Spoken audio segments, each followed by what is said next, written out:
Okay, Brian, you can go ahead. Thanks. I want to welcome everybody to the March 28th meeting of the St. Catharines Heritage Advisory Committee. Um, we begin this gathering by acknowledging that the land on which we gather is the traditional territory of the Haudenosaunee and the Anishinaabeg peoples, many of whom continue to live and work here today.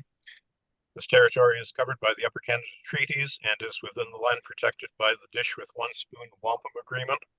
Today, this gathering place is home to many First Nations, Métis, and Inuit peoples. Acknowledging this reminds us that our great standard of living is directly related to the resources and friendship of the Indigenous people. Um, so I guess everybody's here. Do we have regrets from Mark? Yeah, so Mark is going to be a little bit late. He said he's going to try to get here before 3, and then Lorraine emailed me and said that unfortunately she's not going to be able to make it today. But Okay. that's it. Okay. Do we have any additions? Oh, sorry. Yeah, do we have any additions to be made to the agenda today? I'm not aware of any. Okay. And seeing nothing, then I guess if we can have somebody to make a motion to approve the agenda. Robert Speck, thank you. And all in favor? And I'm going to, I'm sorry, I muted myself and I didn't say it, so I was muted. I would like to add something to the agenda, a very small thing. Sure, we can add that to, that could be 7.3, Gail. What's the, About Community Heritage Ontario, that from the newsletter I got from them. okay, yep, we can make that 7.3. Thank you. No problem. what was that, Gail? 7.3 is what? Community Heritage Ontario, their newsletter, which I just got. Okay. Just something on there. Okay. Okay, thanks.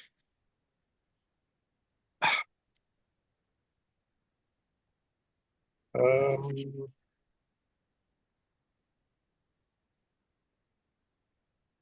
so we approved the agenda, right? Yep, we just approved it, yes. Yeah, I'm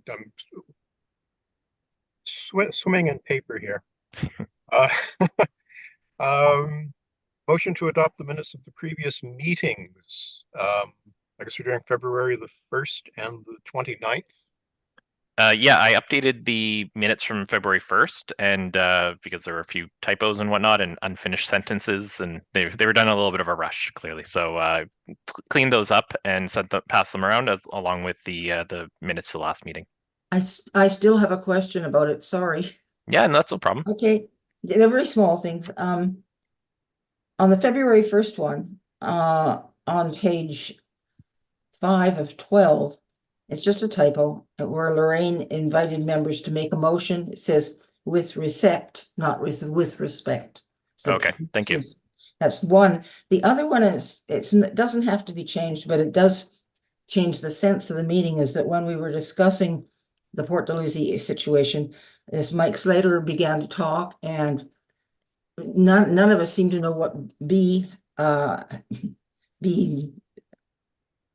Beautification and Works Committee, what the mnemonic stood for. And I asked, and Lorraine asked as well, and he explained. But in the way that it's being written up, it introduces him as being part of the Beautification and Works Committee. So that makes it, Lorraine and I look like we're a bit dumb. It doesn't really matter. Just Okay, I leave can. it, but I wanted you to know you can't sort of say he's of the such and such when he hasn't explained what the such and such is.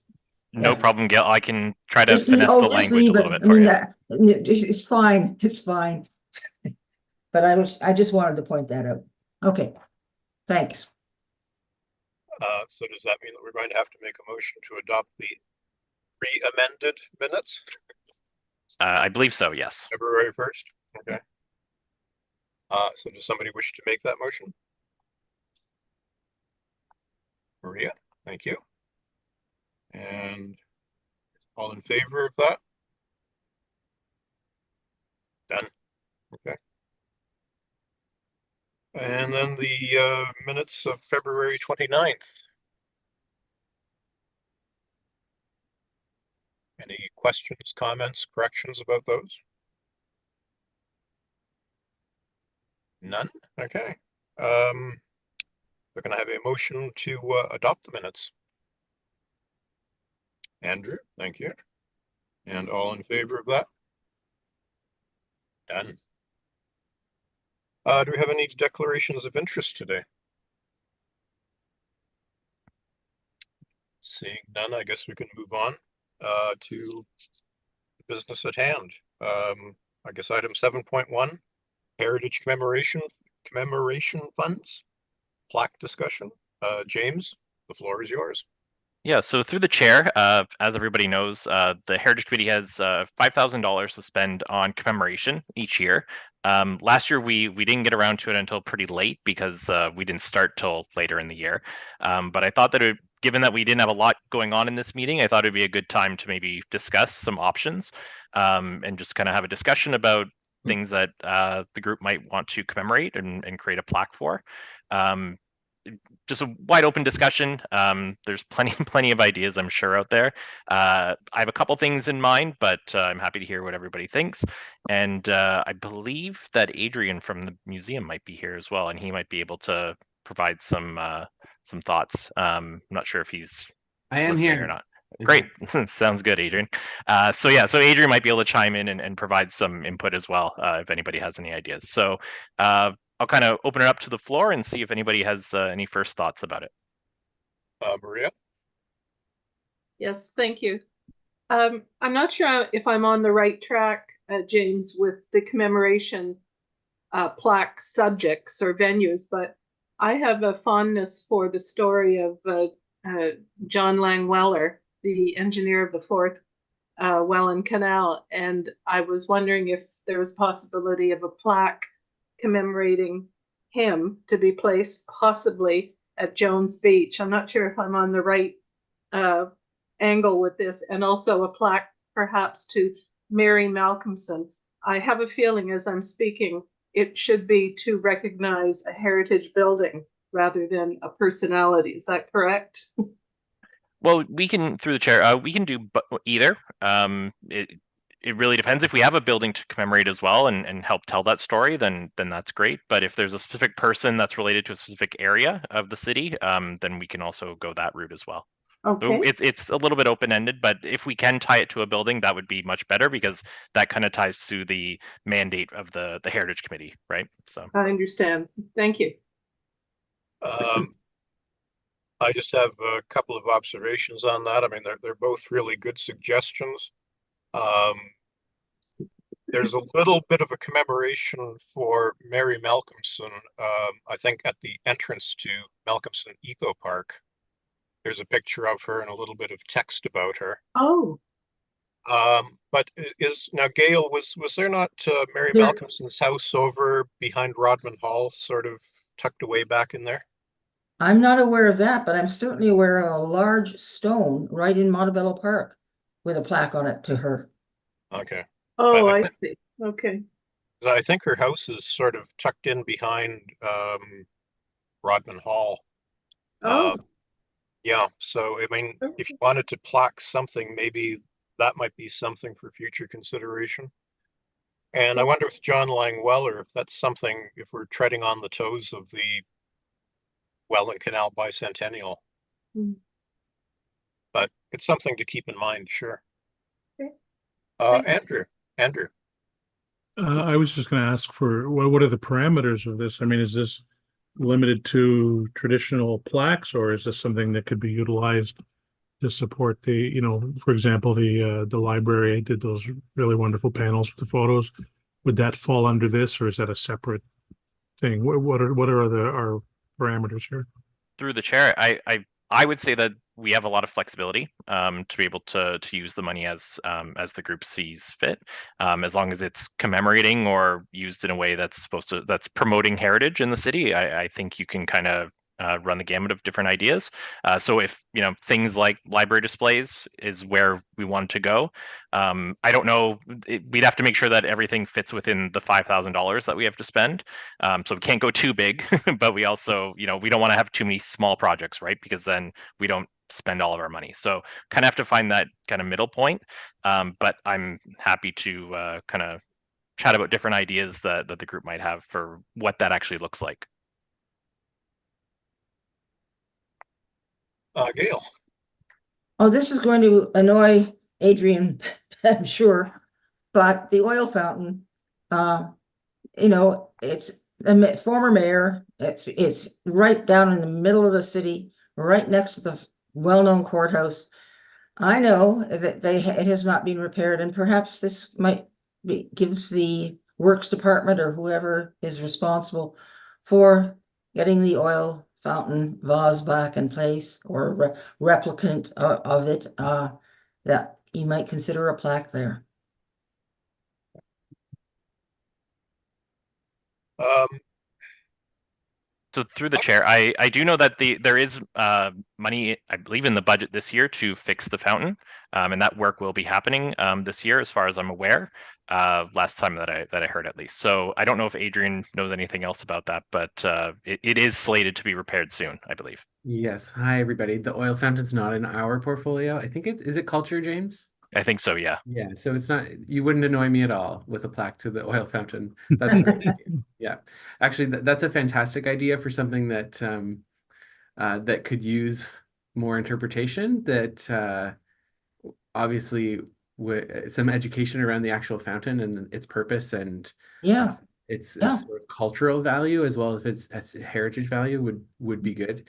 Not something that we would necessarily get into from our perspective at the museum with our history and site panel, just because it's tricky to put the history and site panels with something so specific and close to that.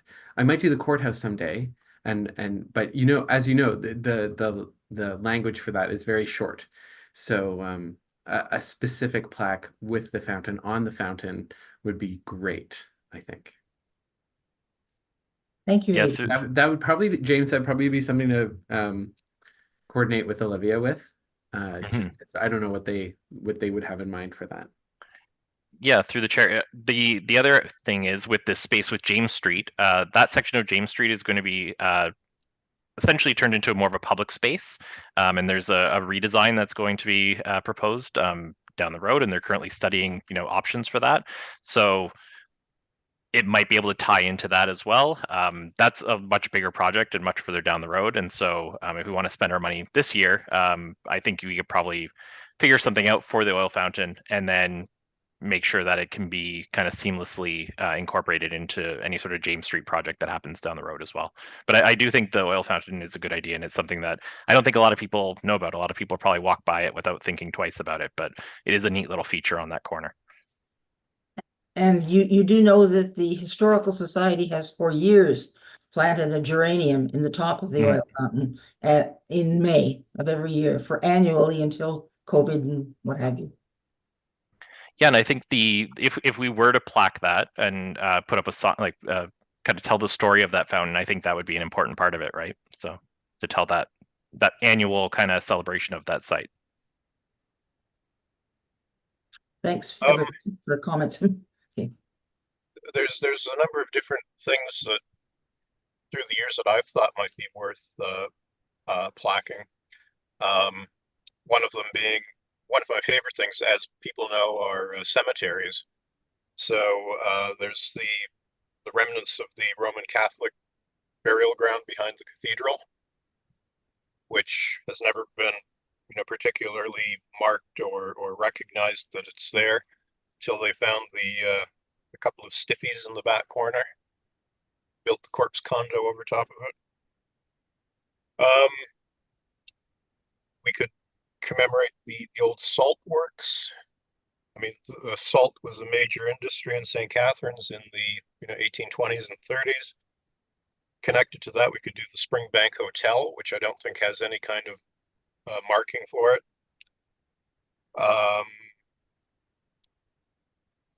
I don't know, is the Welland House going to have a new plaque put up? So through the chair, we expect that sometime down the road, whatever happens on that site, there will be interpretation work incorporated into it as part of it. And so that will include the materials that have been salvaged from the fire, and any sort of plaquing or anything like that will be incorporated into that as well. So I wouldn't want to spend our funds on that when that probably will be covered later on down the road. One house that was demolished, and people would walk past that corner and not know that it was there, Such an important early house was the Middleburger Wright House, where the library was. So to commemorate Henry Middleburger, who was one of the movers and shakers in the city, would be great. Uh, you could even do the hydraulic mill races because he was responsible for getting those established, and even Samuel DeVoe Woodruff, who had his palatial house over on Queen Mary Drive. Such an important character, and again, not really remembered today. So those would be sort of possible suggestions on my part. Through the chair, one of the ideas that I had potentially was Old Glenridge. So having on the entrance into Old Glenridge, having some sort of plaque there to be able to describe that community, because that's such a special area of the city that we don't have a lot of heritage kind of focus on. I don't think we have a couple designated buildings there, but that's about it. But just the story of it being a planned community and the architecture there is pretty unique. And all very nice and high quality and whatnot. And I think there's a story there to be able to be told as well. So that was one of the areas that I thought might merit a plaque. So Mark, did you have your hand up? I did. I was going to say something first, and then you said something about different neighborhoods. In Glenridge, that's a great idea. I think Woodruff area is one that doesn't get enough attention either. Also, is there a plaque? I haven't seen one that documents the old Packard Electric, where one of the first cars in Canada, the first auto plants. That was here in St. Catharines, right along on Race and Geneva Street. It was the old building there. I'm pretty sure it was around there. That's something else to consider. Yeah, Brian, because there's those architectural remnants that are over near the highway. That's for Packard, is it not? Yeah, I was just going to say that. We've got the inscribed date stone from that building, and it's got like wheat sheaves on either side of the 1882 date. It's a really nice carved piece of stone, and it's just laying on its side or on its back in the middle of this field. People don't know that it's there, and that's the original date stone from that mill when it was, or the building when it was being used as a grist mill before Packard bought it. That's right. Yeah. Okay. Yeah, So we'd like to try and maybe rescue that stone and maybe get it to the museum before it ends up as landfill somewhere. Yeah, I know I've reached out to the property owner. I know the museum has reached out to the property owner. So far we haven't had a great response, or any response on my end at least. And so, but I think if we're able to salvage those pieces, you could also incorporate them into a really interesting piece of commemoration. So that might be maybe a plaque dedicated towards that might be something that we do down the road when we actually have the architectural pieces to incorporate into them. That would be really neat, actually, I think. Yeah, that would make sense there. Yeah, thanks. Through the chair, one of the things that we were talking about as part of the culture plan that was released this year is the idea of because St. Catharines is a city of neighborhoods, probably more so than a lot of places. A lot of these neighborhoods have their own individual kind of identities and histories and stories to be told, and we've thought of St. Catharines kind of as an entity on its own that we celebrate. But these little neighborhoods, everybody seems to associate themselves with. At least I know, people in my family consider themselves Western Hill dwellers and whatnot, right? So I wonder if, celebrating those individual neighborhoods that maybe haven't been celebrated previously would be a really good idea. And I like the idea of Woodruff. And I imagine maybe there's other parts of the city that maybe have been under the radar that we could kind of find some stories to tell. A really good strategy for that, James, might be partnering with those neighborhood associations. Mm-hmm. The active ones especially would be very keen, the Fitz and Queenston Neighbors and Hague as well. And I bet you could probably get some counselors to help with that situation as well. So that would be that I know people would love that. So that's great. And don't forget the Port Weller dwellers. Yes, Port Weller. So And I forgot to mention two things that would be really nice to have plaques for, because there are structural remains at the site. The Taylor and Bate Brewery. There's a really nice brick arch and some portions of stone walls that are still built into the hillside, and the Collier sawmill, which we've talked about. Yeah, I think isn't the Collier plaque we've pretty much completed. We were just kind of waiting for the Welland Canal Task Force work to be completed, right? If I'm not mistaken. Yeah. Yeah. So it sounds like we've got a lot of really good suggestions, possible suggestions for things that we can plaque. Mm-hmm. I don't want to throw out my opinion, but are there any that resonate with anybody in particular? oh, sorry, Or I any? have one. I We just have should one. talk to Adrian. Sorry. Yes, through the chair. Sorry, I have one more that I wanted to add that I've been thinking about for a long time, and it's Central School.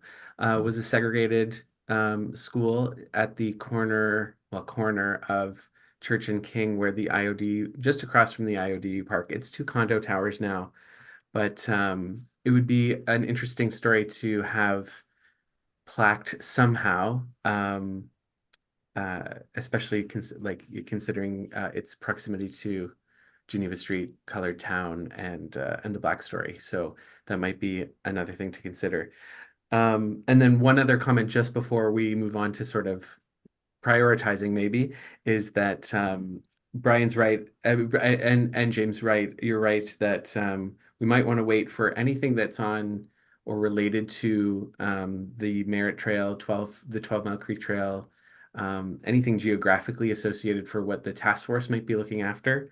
We might want to wait just for that, but because a lot of that will be included in the interpretive plan.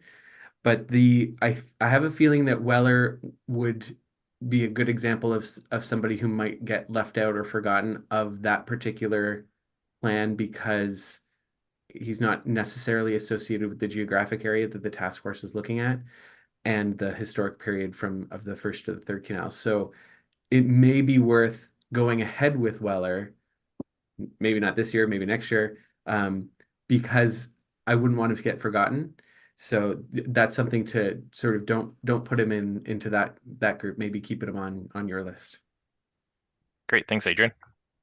Gail? Yes, just on the neighborhoods, I know this is being a bit odd, but it was at least 25 years ago when the very first plaque went up to Old Glen Ridge. I was deeply involved with that. There were only 6 of us who wanted to have this done. It was the very first plaque, welcome to a Old Glen Ridge neighborhood. It was extremely controversial. We went around door to door. We collected money. We paid for it ourselves, Old Glen Ridge residents. And I've written a history of all of the plaques that have come since. Western Hill, others, and some of them, including Western Hill, was paid for by a business association. But the Old Glen Ridge one, the first one, was paid for by residents, $25 a time. If you had $100 you would give, your name is on the back of it. And of course, my name went on the back of it because I was, along with Peter Tomstone, we were the 2 people that started it. And guess what the city did? They spelled my name wrong. Gail, I don't know where that plaque actually is that you're talking Right about. at the Is it? corner of, as you enter Old Glen Ridge from. Do you mean the big sign that says the "Welcome to big Glen sign, Ridge"? welcome Oh, to- okay. I'm Yes. talking about those and all the ones since. That was the first one. I'll dig out my article and send it to you, just to you, James, unless anyone else wants to see it. No, that's interesting to know because yeah, I was thinking that site in particular where that sign is, where it says "Welcome to Glen Ridge," and it's kind of the gateway to that neighborhood. And there's ample space there for a plaque if we wanted to put one there, and so that was kind of what I was Great. thinking. So Okay, I'll send you my article, okay, then, great, thanks. at some point. I think I saw Rachel's hand up next. Hi, yeah, thank you. I know this is getting into this neighborhoods discussion is a little bit off the topic of what we're talking about, but I really do like that idea of exploring this in future, of looking at St. Catharines through the lens of neighborhoods, both older, like Old Glen Ridge, Port Dalhousie, but also like Facer Street, like the historic Italian Canadian community that lived there. I grew up around there. So I think that would be really excellent to show it sort of throughout the years, not just going back to, the founding fathers or however you want to put it of the town, but more recent waves of immigrants and where they've settled. And so looking at partnering with different neighborhood communities, I know there still are less and less, but there still are Italian, Polish and Ukrainian. It isn't exclusively Italian, but I remember going to school with people from around there. And I think that would be really interesting to look at that and explore that area of the city's heritage, because you're very right in that's the way people see the city, very much so. Like, I'm a recent transplant to Meriton, and I say I'm in Meriton when I talk about where I am to other people, even though I'm a very recent transplant here. But it's a very interesting point. Okay, thanks. Andrew, your hand was up next, I think. Just one more vote for the for the focus on neighborhoods. I think it's the whole neighborhood identity is a great way of fostering community and sense of community, and it connects people. And further to what Rachel was saying is it draws out local stories, and sometimes the stories that are less told and underrepresented in the overall picture. So celebrating those neighborhoods and helping people connect to their neighborhoods is a real solid community building activity in my opinion. So I just wanted to put my 2 cents behind that. Yeah, just talking about that sort of thing too. We did like the wartime housing plaque, probably, gosh, what was that, about 2012 or something when we did that one, and that had a really good turnout the day that we had that plaque unveiling. But anyway, Dr. Birkin. So just out of curiosity, what are plaques? I've seen various types of plaques around the city, and just wondering what is the composition of plaques these days, A, and then B, we've got a $5,000 budget. How many plaques will $5,000 buy us? One. So through the chair, Adrian might be able to answer this better than I can, but when we did the NS&T plaques a couple years ago, each one came to about $1,500 each, and they were basically kind of information boards. They aren't plaques in the traditional kind of metal sense, but they allow for us to add pictures and text and stuff like that. So that, yeah, it was about $1,500 each, and we were able to put up 3 with the funds. I think it was $1,500 each. But yeah, essentially we're looking at maybe 2, maybe 3 plaques that we're able to do with the funds available. Keeping in mind that even 2 years ago, the prices have likely gone up since then, just because the price of everything has. So I don't know if you have anything to add to that, Adrian. But yeah, just I guess it depends on the type of plaque that you're looking at, but it's not just the cost of the panel. Well, we should probably use the word panel.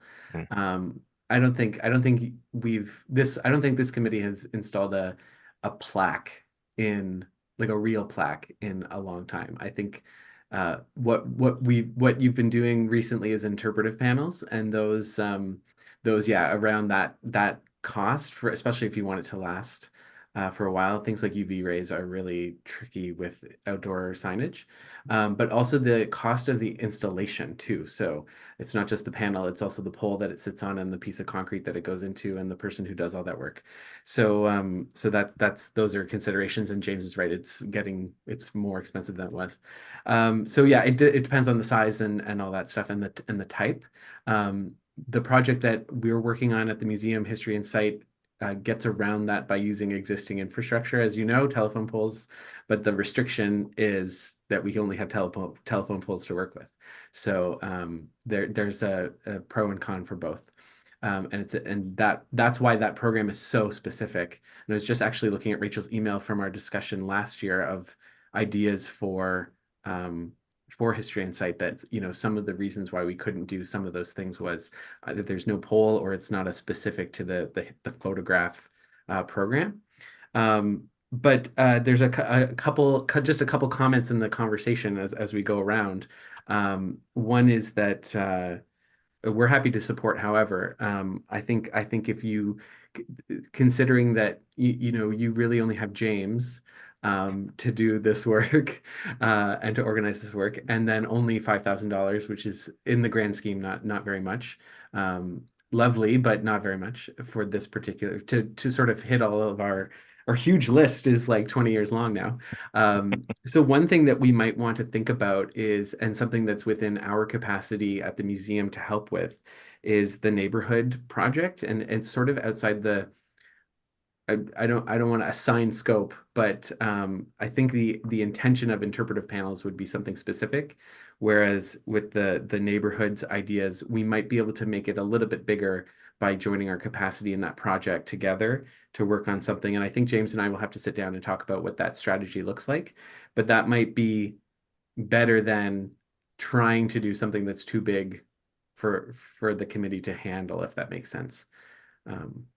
So I don't know how everyone feels about that, but that's just my sort of my feeling is that if the committee can focus on doing really good specific interpretive panels, then there are perhaps other teams like the museum and culture in the city that can help to take on or help. I don't want to say take on, but help with the sort of the broader projects that maybe we can work together on that. Hopefully that's agreeable. I'll stop talking now. Well, through the chair, I certainly think that's agreeable for me personally, because we do have the museum is a fantastic resource for us. And like you said, I'm only one person, and I also don't have the expertise that the people at our museum have. So if we can rely on your group as well, and partner, then I think that's fantastic. And I think that this is a really interesting idea, and I think that we have the ability to contribute to something that could be really really interesting for the city. So I would endorse that idea personally. Just to comment on what Adrian and James have said. The last time the Heritage Committee put a plaque up, which has probably been maybe close to 10 years ago, it was in around the $3,500 to $4,000 range at that point, because we were going through fantasy signs up in Markham. And I mean, they do a good plaque. It's good and solid. It's an aluminum plaque, and they give a lifetime guarantee for the text that they mount on it. But yeah, if their prices, I'm sure, have gone up if we went through them for something substantial. And you know, if it's $4,000, I mean, that's a good chunk of that budget gone. So we should be thinking about something a little more cost effective. Spread our money out, a little bit more. But Andrew. Look for something more cost effective, or look for ways to leverage that money to do some fundraising. I think the neighborhood approach is one that lends itself to fundraising. If you have people in those communities who are interested to try to turn that $5,000 into 10 or 12 or 15, and through donations, and also potentially partnerships as well. I don't know if any partnerships would bring additional funding, but I am mindful of the fact that $5,000 can disappear very, very quickly. And if we can sort of leverage that and get a little more bang out of our buck somehow, that would be great. I don't know how that fits in the fundraising idea. I just know when I have $5,000 for something, even if it costs $5,000, I try to find some of it somewhere else and make that money go further. So, just a thought. Okay, thanks. So how do we want to proceed on this now? Seeing we've got a list, a laundry list as long as our arms. How do we want to start prioritizing it? Well, through the chair, I think if there are any individual kind of ideas that were brought up, that, for example, the oil fountain or the oily fountain, if something like that was something that the group wanted to pursue, we can certainly throw out those individual ideas and tackle those this year.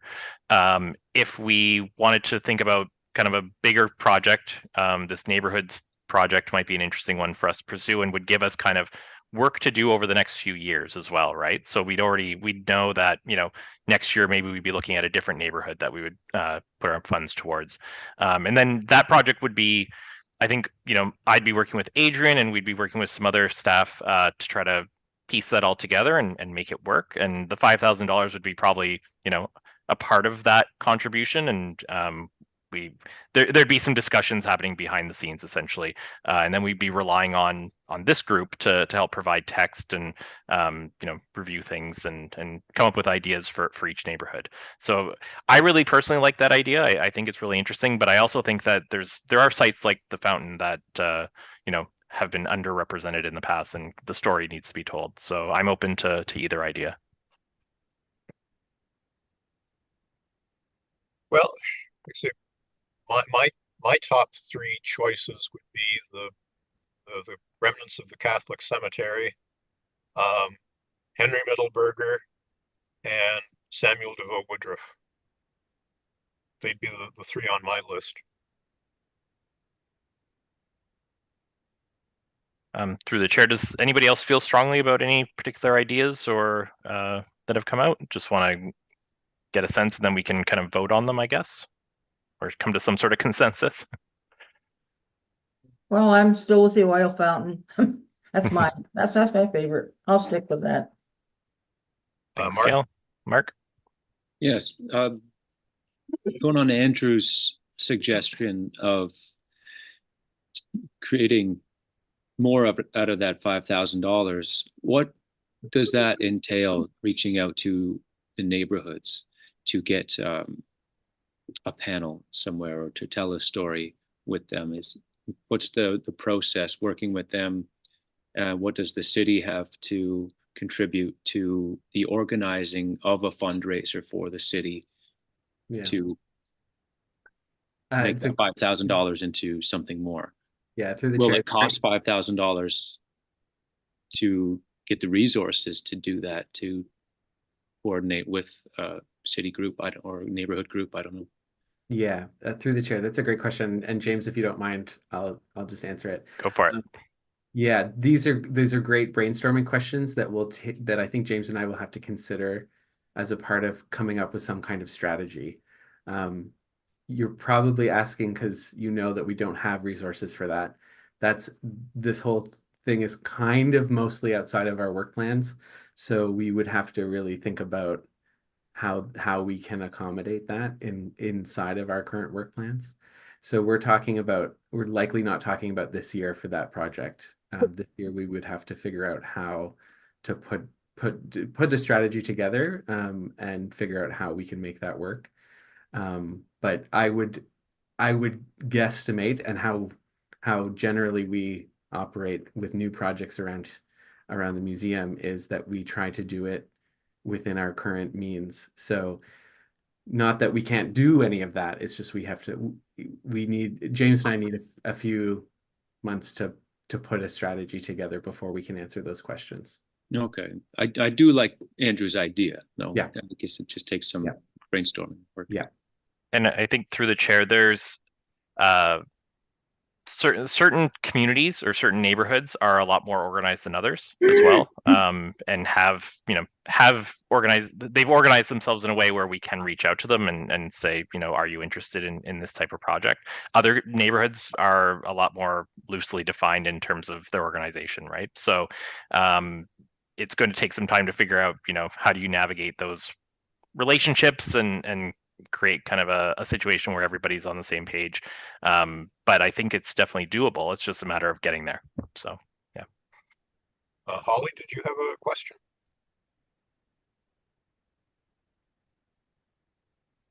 I thought I saw Holly's hand up at one point. Maria. Yes, thank you. All of the suggestions would be wonderful to be able to plaque in some way. However, the two that speak to me more loudly than the others would be the Fountain and the Central School. That was the first segregated school that Adrian talked about at Church and King. I think that would be an important aspect to cover with a plaque for sure. And I was also wondering if there's any way that the amount of money for the oil fountain restoration, I think my notes say from one of our meetings that it was about 46,000 to remove and restore. Is there some way that their budget might incorporate the cost of a plaque there?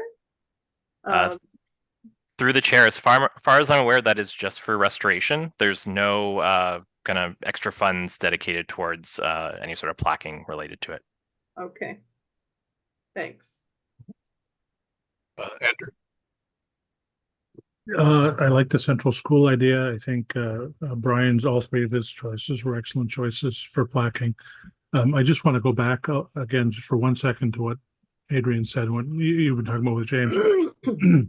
Is there I'm getting the impression, and tell me if I'm wrong, that there's a sense of wanting to keep this in-house.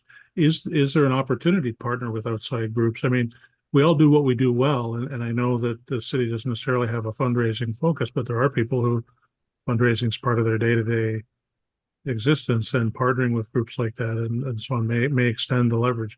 Is that a possibility, or is it a case where you want to keep it in-house? No, no, no. Of course, it is definitely a possibility. I think it's just this is not a surprise, but like it's James and I need to figure out a strategy first. And it's early and on a big project. I get it totally. Yeah.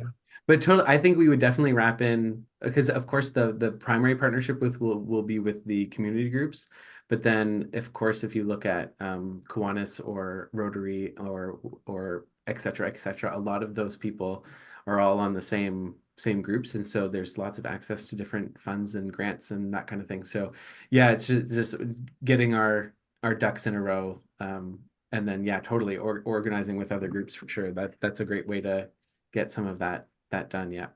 Yep. And some of those groups you mentioned are not just potential funding partners, but great boots on the ground Yeah, for sure. organizations too, who can extend your reach considerably. Yeah.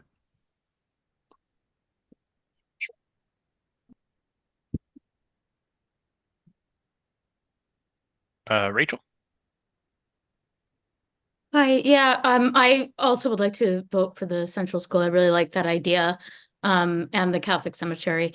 And I appreciate the point that the points that have been made around by Adrian and James around this being like in terms of the neighborhoods, it being a very separate and distinct project from sort of what we're trying to accomplish within the scope of designating funding for these plaques. So I think it makes sense to defer that and to look at whether that's within your work plan, but also to not forget that you do have a committee of volunteers here. Like I would be more than willing to help with that, even though it is perhaps outside or different than the scope of, the heritage committee that we're on right now. But I mean, like we are volunteers already that are here, and I'm sure some of us will be willing to devote our time and resources. So I realize you need to be in charge of the organizational aspects, but don't think you have to take everything on. Like I'm more than willing to just volunteer myself at this stage. I understand what it's like to take on more work at work. I know that you already have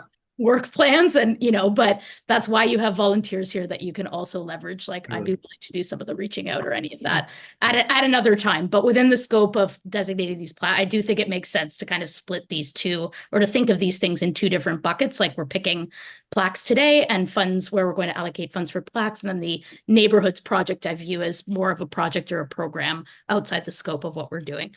Yeah. Additionally, too, like having this group advocate for that kind of project is very helpful. James and I are only two voices at the very bottom of the total poll, so it's very helpful to have, again, those advocacy voices helping. So through the chair, it looks like I'm hearing multiple votes for the oil fountain, the Catholic cemetery, and the central school. Those were three. Sounds to me, unless there were others that we got multiple votes for, that I'm not sure. I don't think so, but okay. So sorry, Brian, did you? I was just gonna say that they'd be three, good choices, I think, for starting off.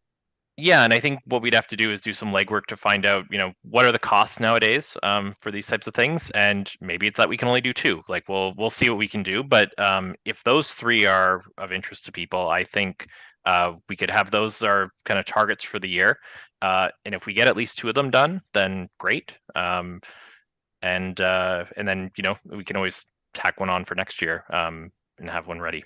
So. I think those are our three, unless anybody else wants to add anything.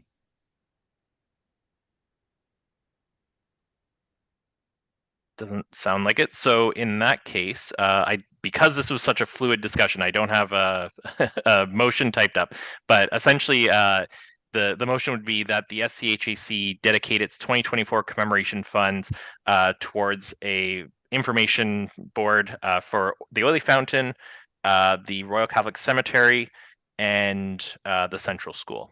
So that would be the motion that we'd be passing. Sounds good. So if somebody wants to make that motion. Gail, I saw your hand go up first. And all in favor? Done. I wonder if if for the central school, if that's something that we could approach the Board of Education to say, hey, can you chip in a few shekels towards the cost of a panel? Yeah, through the chair, we can certainly reach out and see. But yeah, I'm happy to do that. And thanks, Adrian, for your contribution to this discussion, because you have a level expertise that's beyond mine when it comes to this stuff. So yeah, I appreciate it. And I wonder too if the neighborhood commemorations, if that's something that can be like a special project for the plaquing designations and ceremonies subcommittee to be involved with that when the time comes. Yeah, I certainly think there's room for that group to be able to participate in that for sure. We haven't done a whole pile of stuff for a few years, so get us active once again. Well, I'm also mindful that we have a lot of designations and other work to do as well. So yeah, I don't want us to be too swamped, but yeah, it's definitely there. If there's some capacity, then we'll take advantage of it. Okay. So I think that's it for item 7.1. Yep. Adrian, are you staying with us for the rest of the meeting? Yeah, I'll hang around. I think there was, okay. I don't have the agenda in front of me. I think there was a couple other things that I just wanted to listen, so I'll be here in the background. Okay. Item 7.2, the Downtown Heritage Conservation District Study Update. And James, we're turning it over to you. Thanks, Brian. So through the chair, just a couple updates about the Downtown Heritage District study. So next Wednesday, time is to be decided still, but I should know by Monday. We're going to do a walk, or there will be a walk taking place with myself, and Brian mentioned that he would like to come, and a couple other staff members, and with our consultants for the project. So essentially, we're just going to walk around the downtown, kind of point out different aspects that maybe the consultants weren't aware of, and just kind of give them a lay of the land a little bit. They've been out doing field work already, but this is kind of an opportunity because Lorraine in particular was interested in joining them and kind of going for a walk with that group. And so this is just an opportunity for anybody from the committee who wants to come out. You're welcome to do so. I will send out an email to everybody on Monday once I have a finalized time.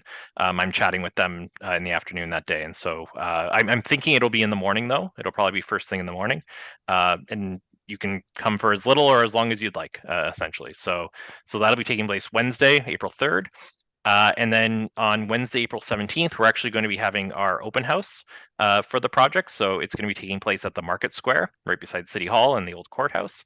And so that'll be, I think it's going to take place from 6 till 8. And essentially what we'll have is the consultants will be there. There will be a number of kind of panels to just provide information to people who are interested. I'll be there, and we'll just be, taking questions and answering them, and just, people can come and go as they please because it is an open house format. And the goal really is just to try to, get some interest building in it and answer questions, because there's a lot of myth busting and whatnot that we have to do.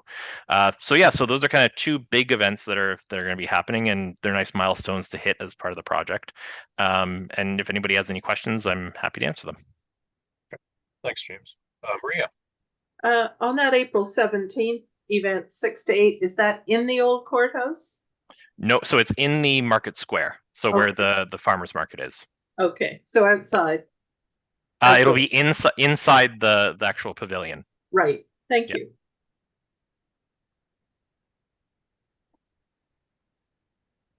Any other questions? Seeing none, then I guess we should have a motion to receive the information from James. Mark, thank you. And all in favor of that? Okay, done. Thank you. I guess we're moving on to 7.3. Gail, we're going to turn the floor over to you.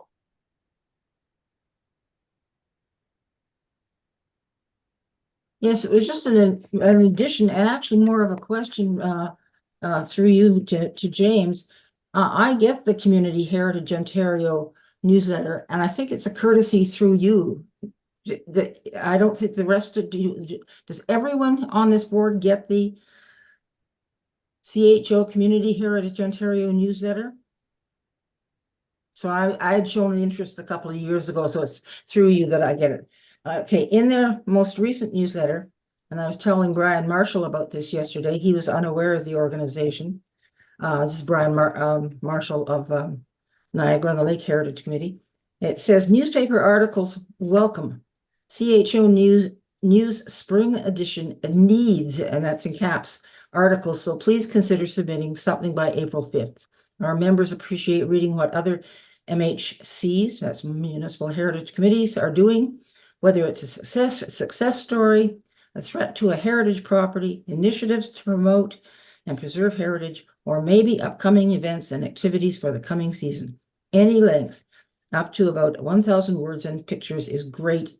Submit to newsletter@communityheritageontario.ca.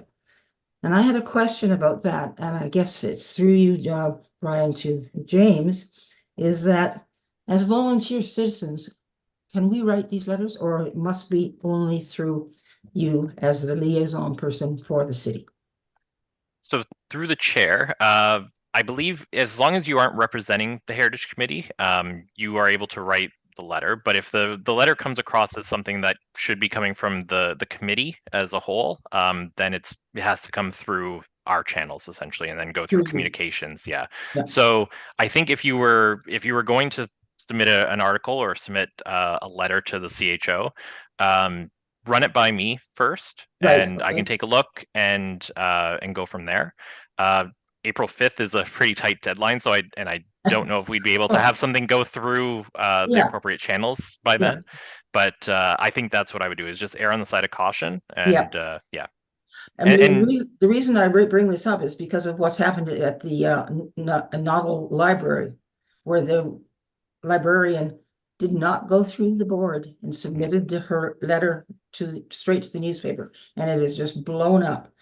And my feeling also is, having passed on things to the Architectural Conservancy of Ontario, of which I'm actually a member, I can send anything I want onto them because I am a member. I pay them to be a member. But in this case, since this is a courtesy through you, I wouldn't be able to send anything to the CHO directly. Yeah, through the chair. I really think it depends on the content and the perspective and what the article's about, right? So if it's something about St. Catharines heritage, I think we'd want to make sure that it was coming through the Heritage Committee. And I say this with some anticipation, because I have just finished 2 articles and both of them have been accepted, and I'm very pleased, but I'm not prepared to write another article myself. I just want to, okay. Thank you very much. Okay. No problem. And through the chair, the CHO newsletter, I received the newsletter. I apologize. I didn't realize that everybody else didn't, but maybe if you were on the committee previously, you would have been signed up for it. But I'll make sure to circulate them in the future when we do receive them. It just wasn't something I was aware that you weren't receiving. So yeah. Okay, thanks. Do we need a motion to receive this information? Yeah, we can pass that for receive the information from Gail. Yeah. Yep. So does somebody wish to make the motion that we've received the presentation from Gail? John Crawley, saw your hand go up first. All in favor of that? Okay. I guess updates from subcommittees, designations. Yeah, so through the chair, so Andrew is typically would provide this feedback or this report, but Andrew unfortunately wasn't able to make the last meeting, so I'll just fill in the forum on this one. And so essentially, last week on Friday, the designation subcommittee met. It was a really good discussion. Essentially, the first little bit was about designating the synagogue. We completed a draft report of the synagogue designation, or sorry, we completed a draft designation report for the synagogue. There we go. And so it was very well done. I thought everybody contributed and provided really good feedback. And Brian, in particular, his land use history work that I wasn't able to do because it was just too complicated was really appreciated. So essentially, where it's at now is we have it at a point where we feel good about it, where the synagogue can now review it, because they kind of initiated this process. We wanted to make sure that they felt comfortable with what was in the report and also was in the designation bylaw and the statement of significance. So they're reviewing it. It might take some time on their end to review that because they have a board, they have a congregation. There's a lot of different opinions there on what should be included and what shouldn't. And so they're going to review it. They'll come back to me and let me know, if anything needs to be tweaked or if we missed anything. And hopefully, in a month or two from now, we'll be able to bring it back to this group and essentially pass a motion to ask council to designate the property. So that's where we are with that right now. And then the group also decided that the next property, or the first property that we're going to look at as part of the prioritization project, or the designation project, is 3 Elizabeth Street. So we're going to begin research on that pretty soon. And just each month, we're going to try to see if we can get a property done and try to get as much as we can finished before the end of the year. So that's what we talked about at the designation subcommittee meeting. Happy to take any questions if you have any.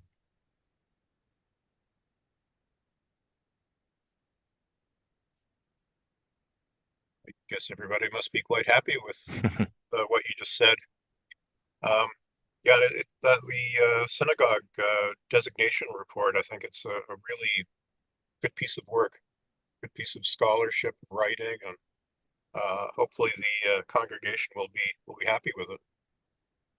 Yeah, through the chair, Howard Slepkov is their president, and he took a quick glance and he was like, "Wow, this looks really good." So he was pretty impressed with it and was happy with it. So at least at a first glance. So we'll see once they actually go through it with a little more attention and care. We'll see what they say about it. But yeah, I thought it came together really nicely. So it's a fun report to write as well. Okay. So if we don't have any further questions or comments about that, then I guess we need a motion to receive the update about the subcommittee.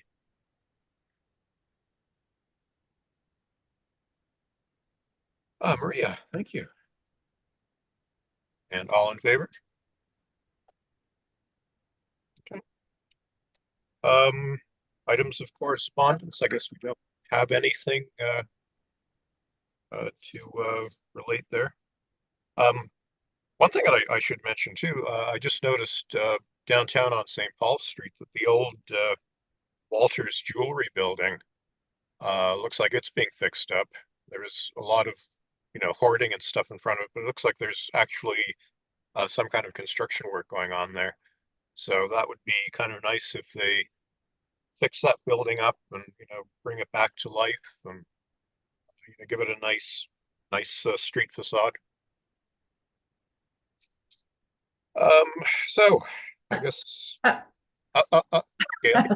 I just wanted to, didn't Andrew, didn't you go through that building a couple of years ago? I did, yes, when it was on the market. It had been Right. mostly gutted inside, but there was a lot of really interesting potential there and character. So it's great to see something happening. Yeah. Looking from the inside out the front, it looked like that facade, that ugly facade that was just over top of the original. So my hope at the time, and remains, is that there's a lot of the original material behind that. I'm really curious to see how that. Yeah, I am too. Could be a gorgeous reno if they do it well. Yeah. Yeah, but I believe there's residents going up on the upper floors. So. Oh, okay. Mark. Yes, thanks. I had somebody ask me about the committee recently, and it got me thinking about the pamphlet. Have those been printed yet? So through the chair, we printed a whole bunch of them last year, I believe. Yes. And then I did an update when some of the legislation changed, the Bill 23 legislation changed. I can print off more if you'd like them to be able to circulate. I haven't, to be honest, I haven't checked recently to see if any of the spots that we've had them placed, if they're empty or not. So, but I can certainly make the rounds and see if they need to be refilled. I know at the city, I was there the other day, they didn't have any. Okay, well, that's good to know. It means people are taking them, which is great. But yeah, I probably just need to print off more, which is not a problem. Okay. I'd like to ask you to print quite a bit more because the library hasn't had any for a long time.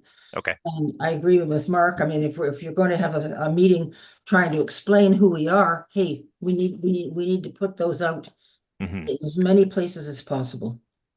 Yeah, and I think that's a really good point with because we're having a public meeting in a couple of weeks for the Downtown Heritage District study. Definitely a good time to have those pamphlets ready to go. So I'll make sure that they're ready. So thanks. And we had some out as well, and they all got picked up. So we'll take another load when needed. Sounds good. I'll put in a large order and disperse them as necessary. Thanks. Just do an airdrop of them citywide. Have drones going overhead. Okay, so there's no other questions or comments. I guess our next meeting will be on April the 25th. Same bat time, same bat station. So I guess we need a motion to adjourn at this point. Andrew, thank you. And all in favor? Okay, so it's 3:34 according to my clock. And hopefully everybody will have a great long weekend. Oh, Andrew, you got I just wanted to, if we're finished with the meeting, just wanted to know if I could mention something. Yep, to go ahead. everybody. Just wanted to take the opportunity to let people know we're doing a fundraising trivia night on April 26th, and it's taking place at Rodman Hall. The fine people over there have been very supportive of us, so we're doing it there, and it's a great opportunity to have a fun trivia night, and also a chance to see Rodman Hall. They're going to make sure some of the rooms that have been refinished or that are not occupied are available to tour and so on. So if you've been looking forward to seeing Rodman Hall, it's great, and it's also so you can come on and have some fun. I think it'd be fun to have a table from the committee would be fun. But one committee member has already purchased a whole table themselves. So thank you very much to that individual. But there's info on the website. I'll put the link in the chat if anyone wants to see it. But that should be a fun night, and it would be wonderful to see everyone there. Or Andrew, if you want, you could forward it to me. I might already have the email, but forward it to me and I'll circulate it to everybody. Okay. And I would like to promote at the museum tonight, the Historical Society, 7:30 has a presentation on Edwin Poole, the most famous photographer of St. Catharines, and that's tonight at 7:30. Great. Well, he was the most famous photographer in the late 1800s. We had others after that. Mr. White, Mr. Shimilo, various others. It should be an interesting talk, though. So, if there's nothing else, then I guess we're done. Yeah, we are in good shape. So thanks all, and yeah, we'll see you in a month, or we'll see you maybe next week. I'll send an email to everybody on Monday, and maybe I'll see you in person out on St. Paul Street. Thanks, James.